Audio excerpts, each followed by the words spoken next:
Hello there, young ones. Hello, grown-ups. I hope you're all very well. It's nice to see you here. It's Nanna B, and I'm going to tell you a story today.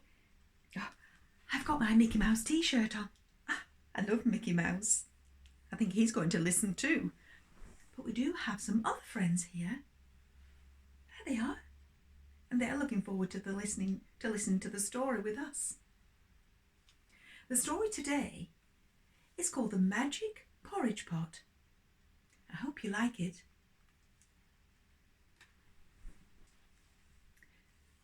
Once, a girl called Rose lived with her mother in a tiny cottage. They were so poor, there was hardly a bean left in the house to eat. One day, poor Rose felt so hungry she ran into the woods and wept. "You poor girl," said a voice. "What's the matter?" The voice belonged to a kind old lady. When she heard how hungry Rose was, the old lady gave her a present. A magic cooking pot. The old lady explained, "Just say the words, 'Cook, cook, little pot, make me porridge piping hot,' and the pot will cook you a meal. But when the porridge is cooked, you must say, 'Stop, stop, little pot, no more porridge, that's the lot.'" Rose was overjoyed. She went home and showed her mother the magic cooking pot. "Cook, cook, little pot, make that porridge piping hot," said Rose. No sooner had she spoken than the pot began to boil and bubble. The tiny cottage was filled with a dreamy, creamy smell.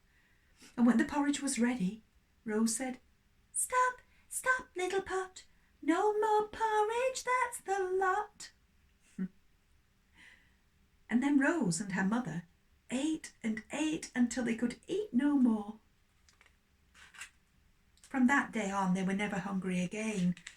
All they had to do was say the magic words, and in no time at all, a pot of hot porridge stood on the table. Every day, they invited their neighbours for breakfast, for lunch, and for dinner. Things went on like this until one day, Rose went out for a walk up the hill while her mother cleaned the cottage. Soon, her mother felt hungry and said, "Cook, cook, little pot, make me porridge piping hot." Then she went back to her cleaning.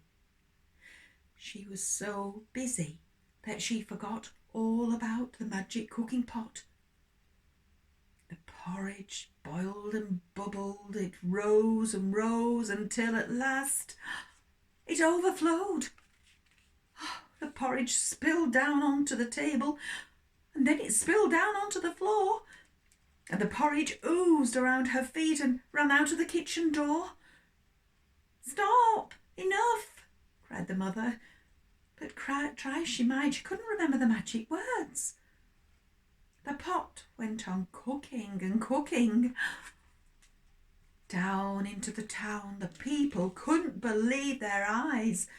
The porridge swam down the pavements, and then it ran into the square, and then it rose up to everyone's knees and carried off the Lord Mayor.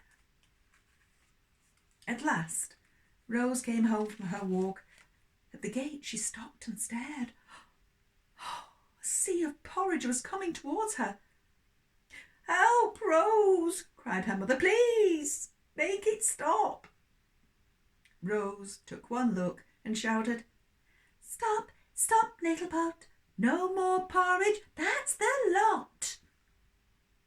And do you know what happened? The magic pot stopped cooking.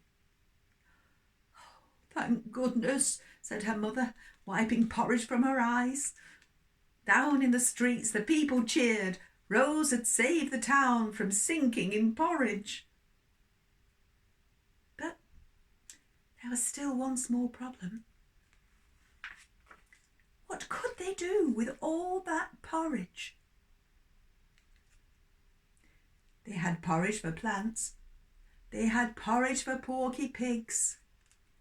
They had porridge paint. They had a porridge pool. Ooh. And they made a porridge sculpture. They even made porridge pastries, puddings and pies. But that meant that none of the porridge was wasted. I hope you like that story. That was the Magic Porridge Pot. Take care of yourselves, and I hope I'll see you again.